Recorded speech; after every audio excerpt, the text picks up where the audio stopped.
Hey, I'm back again.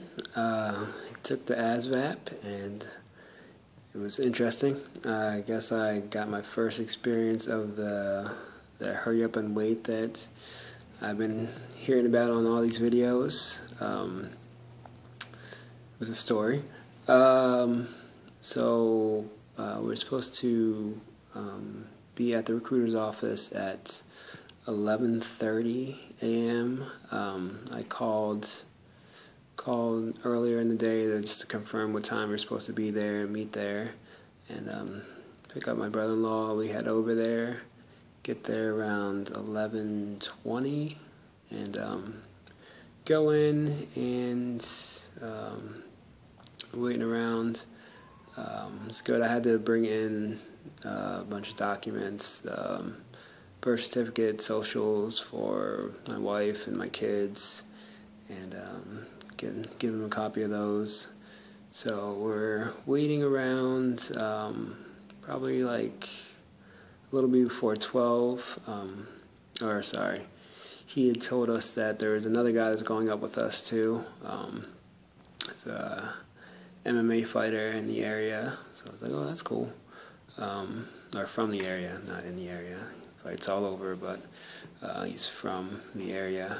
So he'd asked if it would be all right if we followed him up in his car, and cause he had to go to an appointment at his kid's school. So he's like, oh, can you guys follow up in your car? I was like, oh yeah, that's not gonna work. My car, I don't even trust it to take it on the highway right now. So the transmission's going out. So that's not going to be happening for us. Like, oh, no problem. I'll check with the other guy. See, I'm sure it'll be all right if you guys ride up with him. So we're like, good. So the other guy says he's here. He comes in. We meet him. Cool guy. We get ready to head up.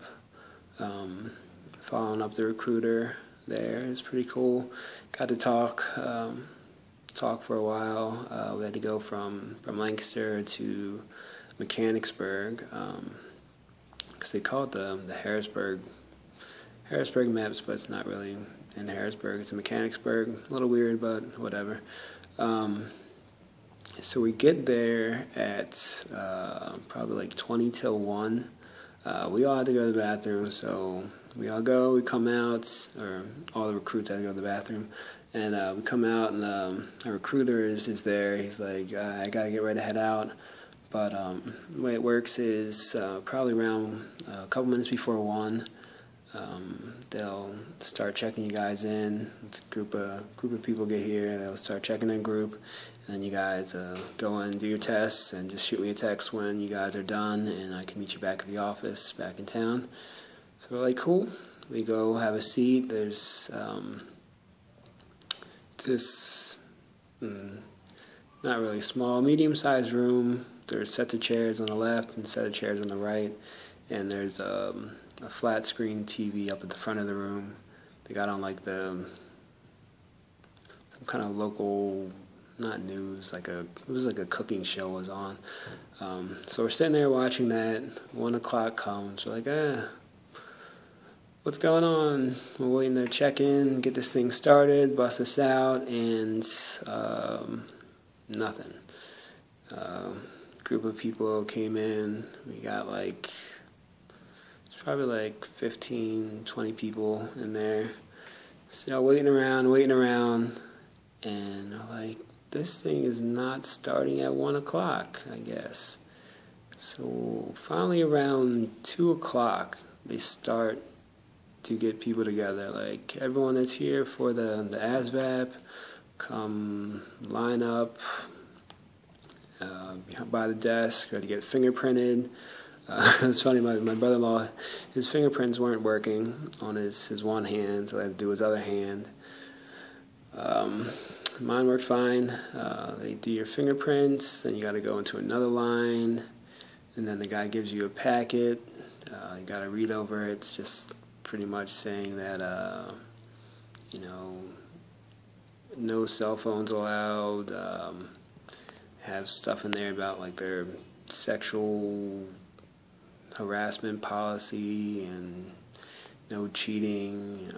You'll be provided a pencil and paper, and that's your notes, and making sure you haven't taken the test before. If you have, you got to report it, and all this mumbo jumbo. It's nothing really crazy in there, so just skim through the packet, turn it back in. Once you do the packet, then you got to go sit. First, you start off on the right side. You sit on the right side. Then after you get your packet, turn it back in. Then you go and you sit on the left side. They were waiting there. Like another half hour later, then they finally call everybody up. Or no, it wasn't a half hour. It was probably like 45 minutes. Call everybody up. Got to line up in a straight line in front of the room. Then we walk like 20 feet down the hallway. And we got to line up in the hallway. At some point, once you go up and do your fingerprints, you get a paper. I know, we had the paper. Yeah, sorry, when we were back in the recruiting office, the recruiter was filling out our paper, putting all information on what we're there for, what branch you're with, and on there, I guess all the National Guard, Army, you got to take the Asvab test, and then you also have to take the TAPAS test afterwards, which is basically a personality test, I guess, which was really dumb, in my opinion. It's just a bunch of questions. There's two questions, or every question there's two responses, and you have to pick the one that's most like you. It was like questions like,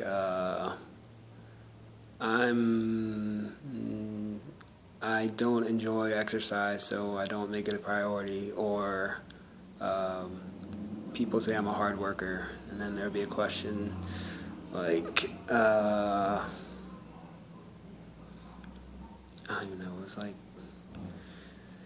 I don't know, there's stuff about exercising, stuff about whether you're lazy, whether you're a leader. I'll take a position of leadership if I'm asked to, but I won't request it, or, I would rather follow in a group and not lead. I don't know, a bunch of dumb questions. But they ask you the same thing over and over again. It's 120 questions after you just got done taking like a 3-hour test, which I was going to say this later, but I was like falling asleep during the test. I'm like slapping myself. I'm like, oh, stay awake. I gotta stay awake. Just finish this out and get out of here. This is mad boring. But anyway, so they line you up at the front, and then you walk like 20 feet down a hallway, and you line up in the hallway, and then there's a lady there. She basically just went through and checked all of our papers. Again, they're going to ask you like 20 times if you have a cell phone. I had to, when I did my fingerprints, after I got my packet, the guy asked me if I had a cell phone there. I was like, yeah, I had my cell phone. It was off. I was like, take it out to the car. It's like, do you have a bag? Do you have a jacket? I didn't have a jacket or a bag. I was like, did you drive yourself? I'm like, no, I didn't drive myself. Actually, I told him we did drive ourselves since we came up in a separate car. Technically, that's considered driving yourself. So he's like, take your cell phone out to the car and then come back to the desk. I had to wait till I took my cell phone out, came back, then he gave me the packet, then I had to go read it, bring it back, then go to the left side of the seats, the special side.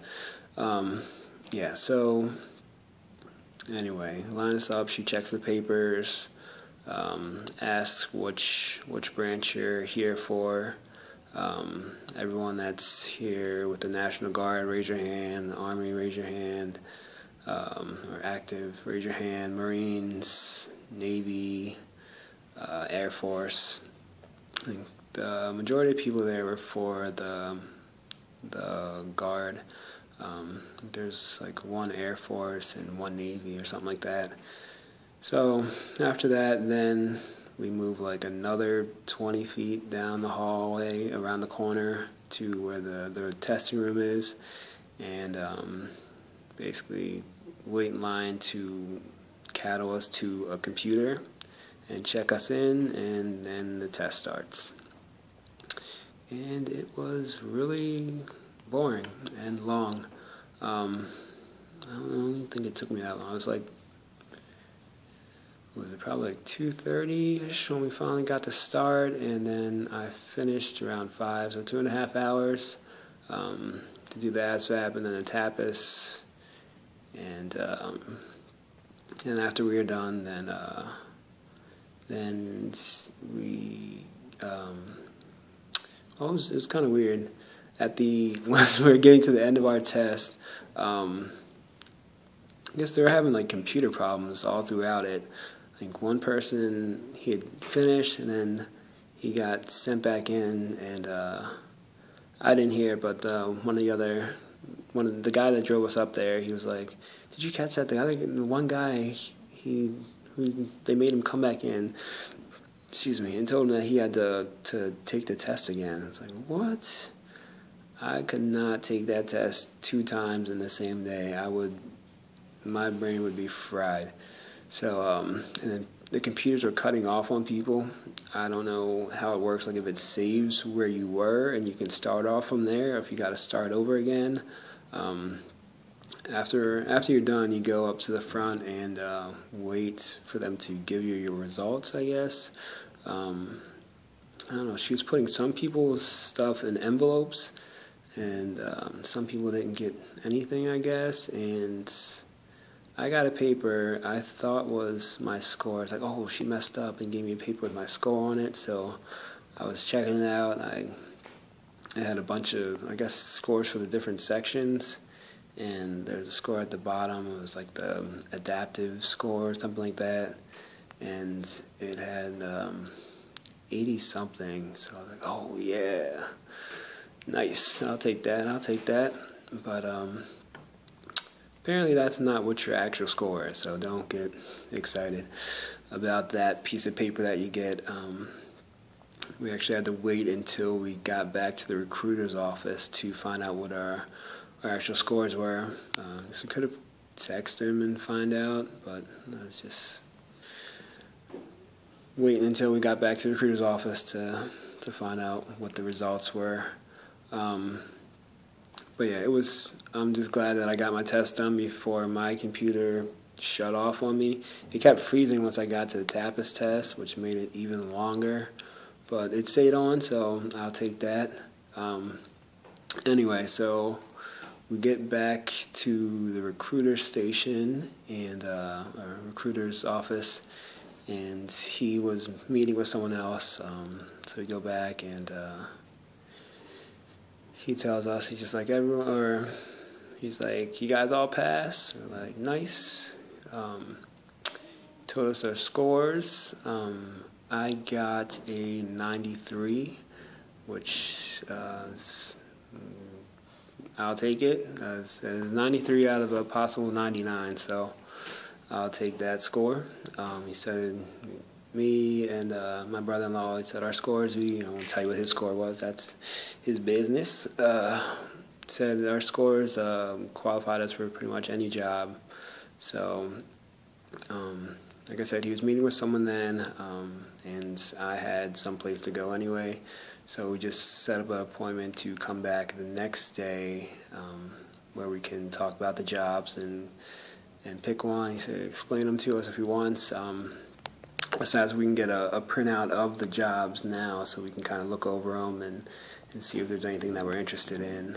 So he did that. Print out like 5 pages of jobs for the whole state. I looked at the list, and there weren't like a whole lot that were in my area. I kind of put some high standards on what I'd be willing to do and go.